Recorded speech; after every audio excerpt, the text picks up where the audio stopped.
What drives a person to unravel the very fabric of a community they claim to cherish? In the quiet town of Willow Creek, where golden fields stretched beneath an endless sky, the hum of a tractor mower was as familiar as the sunrise.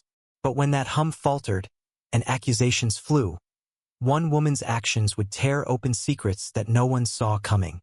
Karen Whitaker was a fixture in Willow Creek, her sharp tongue as legendary as her prize-winning roses. She lived in a pristine white house at the edge of town, where her garden bloomed with an almost obsessive perfection. Every morning, she'd stand on her porch, arms crossed, watching the world with eyes that missed nothing. Her neighbors, a tight-knit bunch who prided themselves on their annual harvest festival, knew better than to cross her. Karen's complaints were as predictable as the season's grumble about barking dogs, untidy lawns, or the infernal racket of Tom Grayson's tractor mower, which he used to tend the community fields.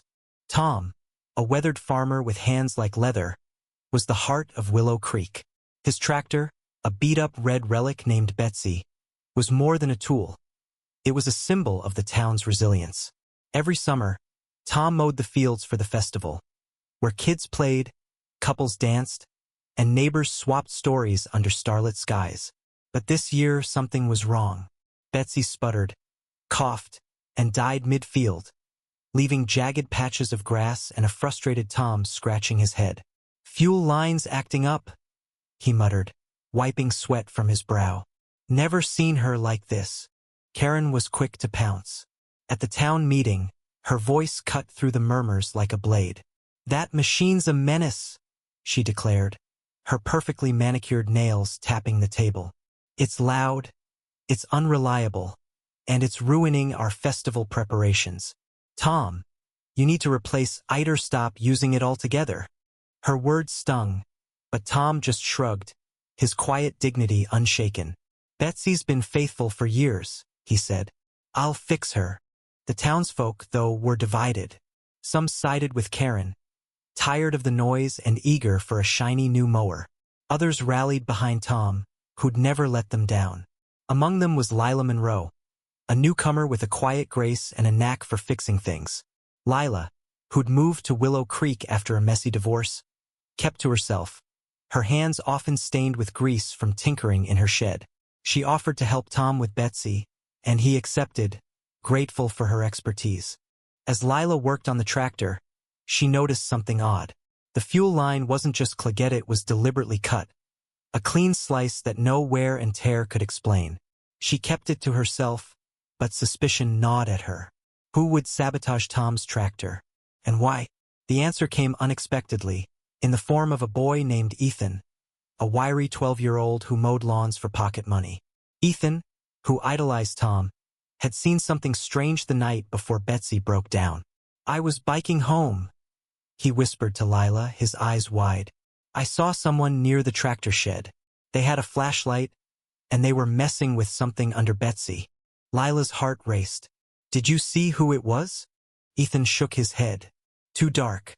But they were wearing a scarf bright red with flowers." Lila froze. She'd seen that scarf before, draped over Karen's shoulders at the town meeting. Could Karen, the queen of complaints, be the saboteur? It seemed unthinkable, but the pieces fit. Karen's disdain for the tractor was no secret, and her influence in town was waning as newer residents like Lila brought fresh ideas. Was this her way of asserting control? Lila decided to dig deeper. She and Ethan devised a plan to catch the culprit. They rigged a small motion sensor camera near the tractor shed, hidden in the branches of an old oak. For 2 nights, nothing happened. But on the third, as a storm brewed on the horizon, the camera caught movement. Lila's phone buzzed with the alert, and she rushed to the shed, Ethan trailing behind. There, under the flickering beam of a flashlight, was Karen, her red scarf unmistakable. She knelt beside Betsy, a pair of wire cutters in hand, snipping at the fuel line with surgical precision. "Karen!" Lila's voice rang out, sharp and accusing.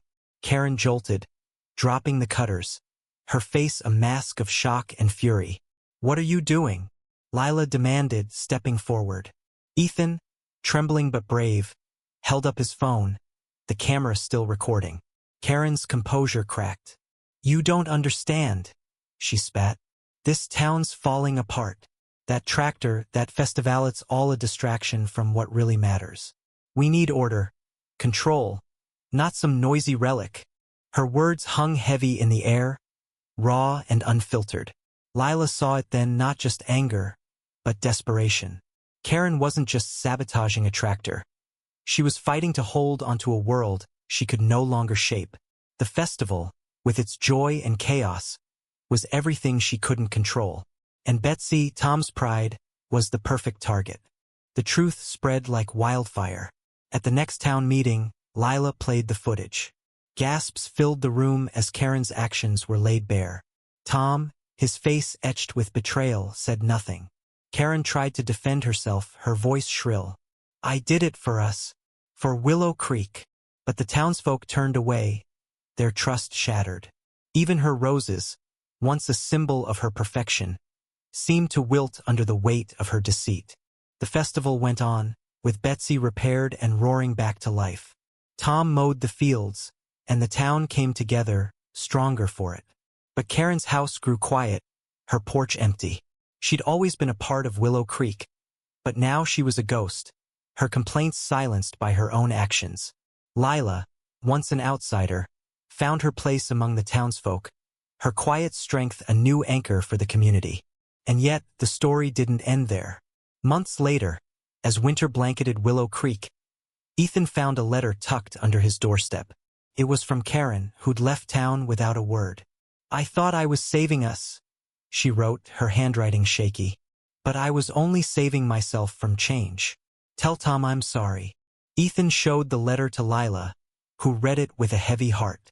Karen's sabotage wasn't just about control, it was about fear of a town moving forward without her. Lila folded the letter, unsure whether to share it with Tom. Some wounds, she thought, were better left unopened. The fields of Willow Creek grew green again, and Betsy's hum echoed once more. But the memory of Karen lingered, a reminder that even the loudest voices can hide the deepest pain. And in the end, it wasn't the tractor or the festival that defined the town, it was the people, flawed and human, who chose to mend what was broken. ND.